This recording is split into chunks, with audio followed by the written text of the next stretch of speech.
All right, this is the Fantasy Sports Boss. It's Saturday morning. Another video for you. Wanted to discuss the Week 8 fantasy football running back handcuff strategy. Those who are new to the channel, make sure you hit the subscribe, hit the notification button. The running back handcuff strategy has been very profitable this season. And again, if you're new to this, the strategy goes that you pick up the handcuff running backs prior to the game start on Sunday. And if the starter makes it through the game without suffering an injury, then you just drop the player and then you go to the 4 o'clock games and you pick up other handcuff running backs. So it's worked so far this year for Benjamin, Khalil Herbert, Jeff Wilson, guys that have been picked up prior to the game, and then the starter gets hurt, Eli Mitchell, James Conner, David Montgomery, and then you have the handcuff already on your roster and you don't have to fight waivers to get them. So looking at the schedule, Week 8. Now, there's not as many handcuff running backs available now that we're deeper into the season, and some of the prime handcuffs have already been picked up. Latavius Murray for the Denver Broncos, and JaMychal Hasty. Those are 2 handcuffs, and JaMychal Hasty is a new one now that James Robinson has been traded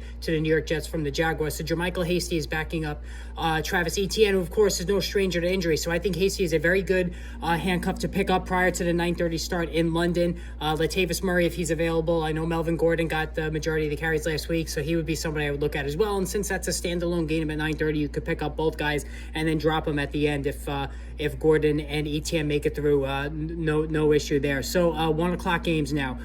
Tyler Algier, Caleb Huntley. I'm not interested in either one of them in the Carolina game there. Donta Foreman, Chuba Hubbard are also likely already owned, so nothing happening in that game.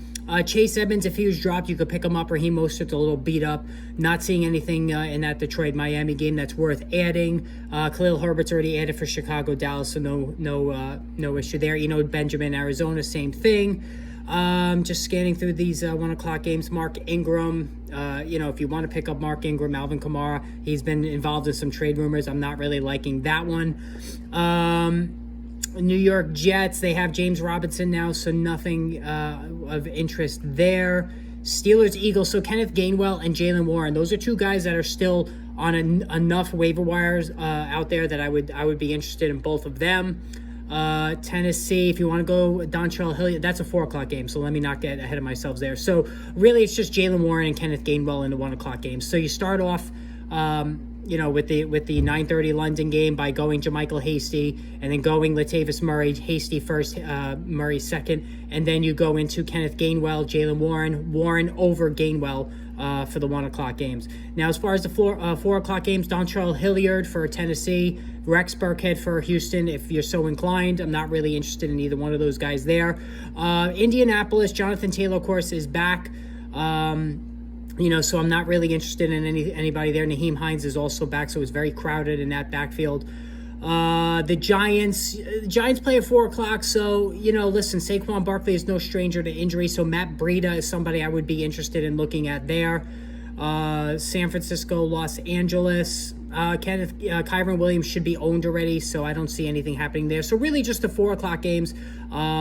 I'm just looking at Matt Breida first, and then maybe Rex Burkhead, Dontrell Hilliard after that.